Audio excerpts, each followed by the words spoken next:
Salut les Beauty Books, c'est Marie et bienvenue sur ma chaîne.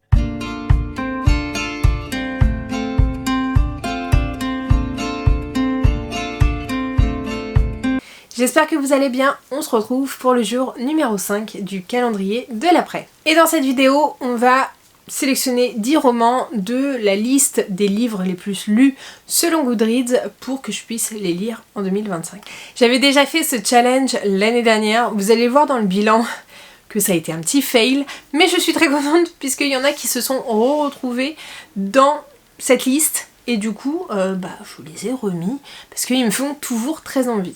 Je m'étais mis ce challenge puisque j'avais envie de découvrir d'autres romans, des romans où je ne serais pas forcément allée dans un premier abord et que je suis très curieuse en ce moment de découvrir des romans qui sortent peut-être un peu de ma zone de confort aussi et je me suis dit que les livres les plus lus selon Goodreads, ça pouvait être parfait pour ce petit objectif. Donc je me décale pour pouvoir vous mettre les vignettes et les romans, mais vous allez voir que les premiers ne vont pas être une surprise si vous êtes là depuis plus d'un an, puisqu'ils étaient déjà dans celle de l'année dernière. J'ai toujours envie de lire Demain et Demain et Demain de Gabriel Zevin, qui est un contemporain dont on a énormément entendu parler. Je ne sais toujours pas de quoi ça parle, mais je sais qu'il y en a beaucoup qui l'ont lu, il y en a beaucoup qui ont lu la traduction et franchement à chaque fois il y a des retours dithyrambiques. Alors je pense qu'il est un petit peu compliqué à lire, qu'il fait peut-être tirer un petit peu des larmes, mais moi j'avais besoin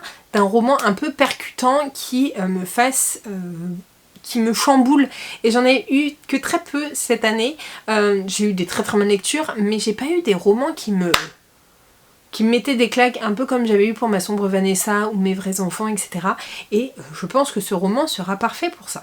L'année dernière j'ai découvert Taylor Jenkins Reid avec Daisy Jones and the Six et j'ai très envie de continuer à la découvrir avec Les 7 maris d'Evelyn Hugo. Ma belle-mère l'a lu, elle a beaucoup aimé, j'ai très envie de me le lire en audio, je pense que je me le ferai en audio. Mais ouais, j'ai très très envie de la découvrir avec d'autres de ses écrits. En plus, cette biographie entre guillemets d'une jeune femme qui a été mariée 7 fois me tente beaucoup. Encore une fois, que des avis dithyrambiques, que des avis positifs depuis un long moment et il va vraiment falloir que je le sorte à un moment donné et que je le lise puisqu'il me tente vraiment beaucoup. Et le troisième que j'ai déjà mis l'année dernière, c'est La brillante destinée d'Elisabeth Zott de Bonnie Garmus qui me tente énormément. Encore une fois, on est sur un historique un peu contemporain où il y a eu de très bons avis et j'ai très envie de le découvrir. Je sais qu'en anglais c'est leçon de chimie, donc je ne sais pas trop de quoi ça parlait. Est-ce qu'on va parler d'une savante? Est-ce que sur ses recherches qui va un peu révolutionner tout? Je ne sais pas, mais il me fait très envie et je crois encore une fois qu'il est en audio, donc voilà. Et j'ai l'impression aussi que ça sera une lecture un petit peu percutante, un peu comme Demain et Demain et Demain. Peut-être pas percutante dans le même aspect, mais percutante un peu plus comme Mes vrais enfants. Un roman que je mettrai peut-être dans mon gothique de l'année prochaine, c'est La maison aux sortilèges de Emilia Hart. Cette ambiance un peu creepy, un peu gothique me fait très envie depuis très longtemps. Ce roman il me fait très envie depuis sa sortie en français. Là je l'ai vu franchement dans la liste, je me suis dit allez pourquoi pas, puisque je n'ai plus trop de gothique pour mon challenge de l'année prochaine. Je pense déjà à octobre de l'année prochaine parce que voilà, moi je planifie tout. Mais ouais, j'ai très envie de découvrir cette ambiance un petit peu creepy, un peu... peut-être un peu sorcière, un peu brumeuse, un peu sombre. Mais voilà, encore une fois, depuis sa sortie, j'en ai entendu parler et j'ai envie de le découvrir. Alors cette année, j'ai eu une énorme découverte autrice il s'agit de Lisa Jewell et il y avait un de ses romans qui était dans la sélection. Donc je me suis dit, allez, on va continuer à découvrir Lisa Jewell. Donc là c'est Rien n'est vrai. On est avec Lisa Jewell sur des thrillers domestiques. À chaque fois ça le fait. J'en ai lu 2 d'elle et franchement j'ai envie de tout lire d'elle. Vraiment j'ai envie de tout découvrir et j'ai trop hâte de pouvoir en lire de nouveau. J'espère pouvoir lire celui-ci puisqu'il fait partie de la liste. Si j'en lis d'autres, mais d'elle, je serais très contente quand même. Un qui me fait très envie aussi pour la le côté un peu cocooning, un peu cosy. C'est Légende élatée de Travis Badree.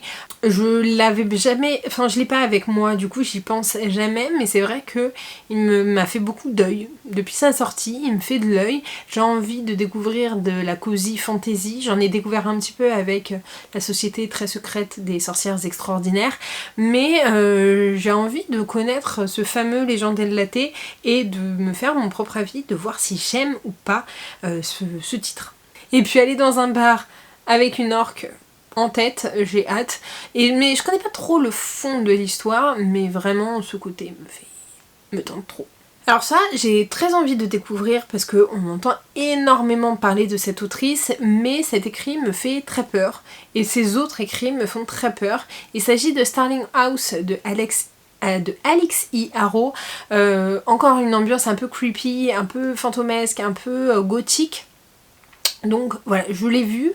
J'avoue que sur le moment, j'ai dit allez, vas-y, mets-le. J'ai envie de la découvrir, j'ai envie de découvrir l'autrice.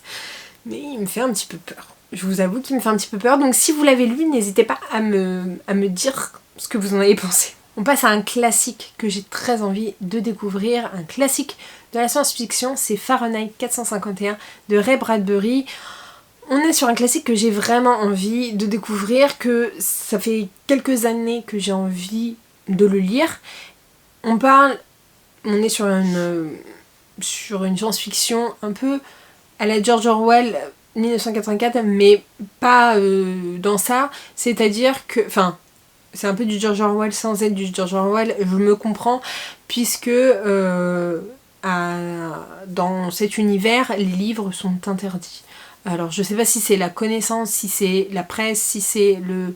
En tout cas, le don d'informations et de connaissances est interdit, et Fahrenheit 451, c'est la température à laquelle les livres brûlent.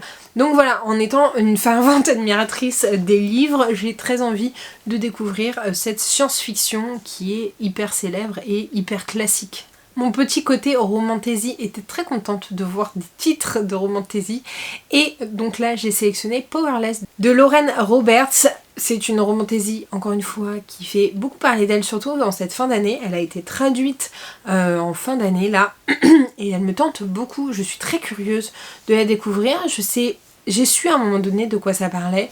J'en ai entendu des bons échos, mais j'ai envie d'oublier un petit peu et d'y aller un peu les yeux fermés et de me laisser emporter, parce que voilà, c'est bien tout ce qu'on en dit, mais des fois, du côté romantasy en tout cas, je suis pas forcément hypée parce que tout le monde est hypé, et voilà, et j'ai jamais lu de roman de la maison d'édition Olympe. Là en plus, le côté où il y a que le relié qui est sorti me dérange un petit peu. Même si le relié est très très beau. Mais voilà, j'ai hâte de pouvoir découvrir. En plus, il y a une épée, des petites fleurs et tout. Je suis impatiente. Et le dernier livre que j'ai mis, il s'agit d'Il était une fois un cœur brisé de Stephanie Garber, à savoir le premier tome de la saga spin-off à Caraval. Une saga que j'avais très envie de découvrir en 2025. Et du coup, quand j'ai vu ce titre, je me suis dit...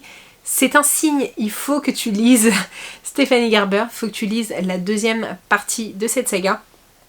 Et voilà, c'était juste le destin, c'était écrit, et j'en suis très contente. Donc voilà pour ma sélection des 10 livres. C'est vrai qu'il y a beaucoup de livres qui étaient d'une année à une autre, c'était un peu, ils étaient remis dans la liste.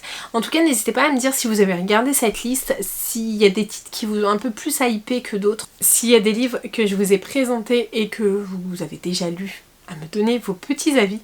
N'hésitez pas, comme d'habitude, à liker la vidéo, à la commenter et à vous abonner. Je vous mets juste ici, pour vous abonner ici, ma dernière vidéo. Et en attendant une prochaine vidéo, je vous fais de très gros bisous. Et je vous dis à très bientôt.